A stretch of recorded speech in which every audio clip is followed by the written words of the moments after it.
Hey everybody, it's Jason Blaha here, and once again it is time for the Q&As, and because people seem to really like it, we're going to stick with this, putting the questions in the timestamps down below and having them up on the screen.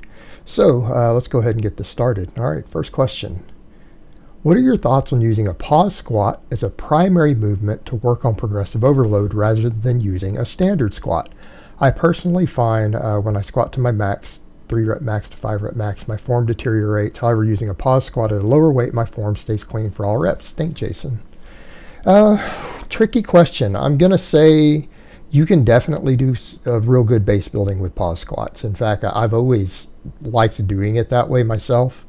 But when you start talking about total strength potential and hypertrophy potential, there is something to be said for getting that stretch reflex, particularly if you want to get more hamstring development and things like that out of your squats. And yeah, you're probably going to be able to squat 20 pounds more with a stretch reflex. Now, you know, that really varies from person to person. I'll be honest, some people are like, why do you do a lot of pause squatting, even the stuff you're doing now? It's like, because there's not much difference. I am one of those people who doesn't get 50 pounds out of a stretch reflex. I think literally my lifetime ever best squat with a stretch reflex, which was over 600, was only 20 pounds heavier than my best pause squat from like 6 weeks before. Like literally only 20 pounds apart. And that's what well above the 500 pound mark. So that's really going to vary from person to person. But I know other people who are like, I get 70, 80 pounds out of a stretch reflex. You know, so it really varies from person to person. But ultimately, for maximum development, you are going to want to use the variation eventually that allows you to move the most weight through the most effective range of motion. And ultimately, getting that stretch reflex is going to help you do that. But there is, again, something to be said for doing base building with pause squats, because they will teach you to get tighter in the bottom. They will keep your form cleaner. And so there's definitely, for base building, merit to that. There are people who disagree with that. There are people who disagree with that point, but I think there's merit to it. You can do that for a while to get your form tightened up and locked in, but eventually, for maximum development, you are going to want to learn to start using the stretch reflex again. It's just valuable because you're going to move more weight through the same range of motion. All right, next question. Hi, Jason. I have my right forearm in a cast, one strong lesson from doing a stupid thing, and I'm now doing front squats without using that hand. Any tips/ideas on other exercises that I can do while it's healing? I would like to get some sort of hip hinge in. What is your opinion on doing a deadlift with just one dumbbell, or perhaps a barbell with one hand in the middle, since I like barbells more? Thanks. All right, good question. And you know what? We all do stupid stuff when we're young and get hurt and learn our lesson, man. That's just part of growing up. That's part of maturing. Hopefully it was a valuable lesson for you. And I kind of laughed when I was reading that, because I can think of plenty of examples I've seen myself and other people where we did dumb stuff and get hurt. But moving forward from that, you need to go ahead and train your upper body too. And you're going to be like, what? How am I going to do that? You need to be doing one-arm stuff. You need to be doing one-arm stuff, bro. Because you need to understand, if you're training the side of your body that's not in your cast, it will continue to help you hold on to the muscle inside the cast. I'm not saying you necessarily need to progress, but you need to train. This has been studied. This isn't just something I'm making up. There has been studies on this going back 15 and 20 years showing that it slows down atrophy and causes some growth stimulation in the limb in a cast if you train the other side. And even if you want to do barbell stuff, hey, that's great. Get into a rack and do a standing one-arm press with a barbell. You know, you can hold it 90 degrees from your body, press it overhead right out of a rack. Yeah.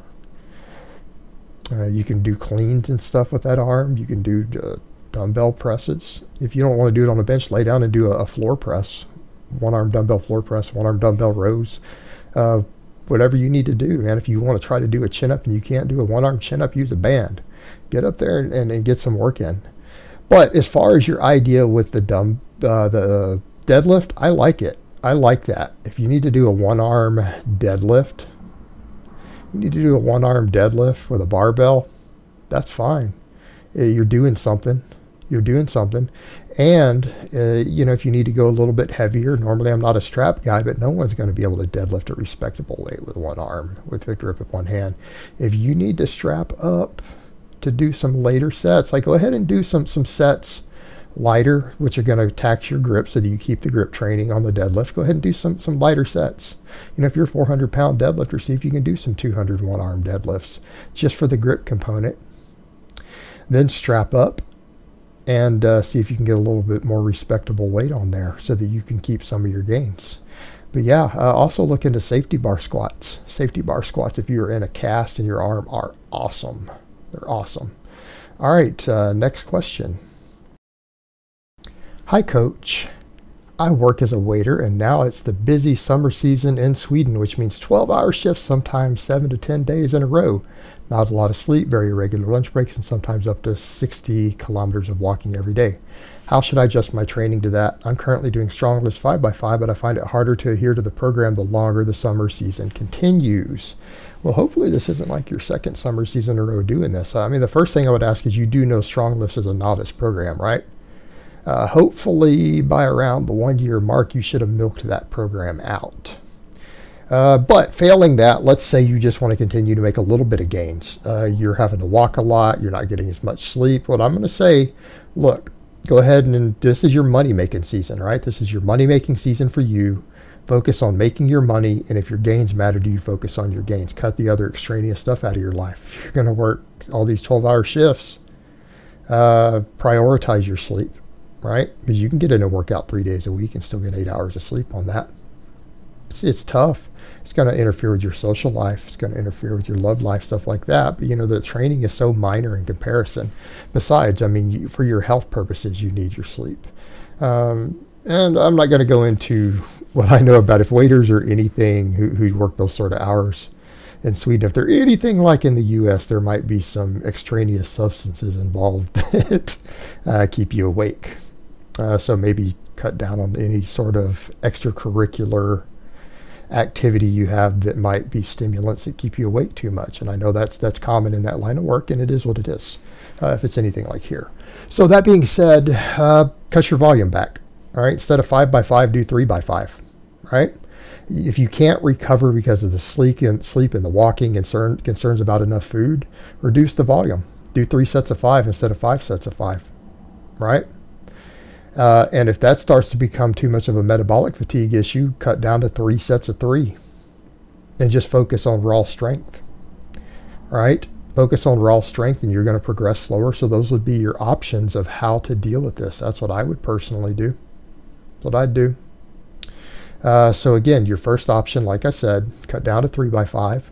And then if you get further into the season, that starts to become an issue, cut down to 3x3. And make sure you get that sleep at all costs. Your sleep is your #1 priority in this situation. It's going to be your most invaluable thing. You're going to need the recovery. And then, you know, everything will be better. You get done with your busy season. You got your money. You got savings. You know, then you can adjust your life a little bit. But definitely keep focusing on making your gains. They're going to be important for your overall health, your well-being, everything else. All right, next question. Thoughts about including chin-ups and hip thrusts into a 5x5 program like the ones with a formula similar to your novice routine or strong lifts. I hear you suggest chin-ups recently to all lifters. If it makes a difference, I can do about 3x5 with a 45-pound plate added. Yeah, brother. Okay, take my novice 5x5. What a lot of people don't realize, some people answered this for you in the comments already. My novice 5x5 has chin-ups. The curls on some of those days are only there for people too weak to do a chin-up. For total novices who are too weak to do so. The rows and the curls will get them strong enough to do a chin-up. So when you see the write-ups on a couple of the websites that have hosted my program along with the video, they don't have that part written down. They just have the curls. But half of those days you're supposed to be doing chin-ups if you're capable of doing at least 5 reps with your body weight. That's in my original video. That is all in there. That's all in there.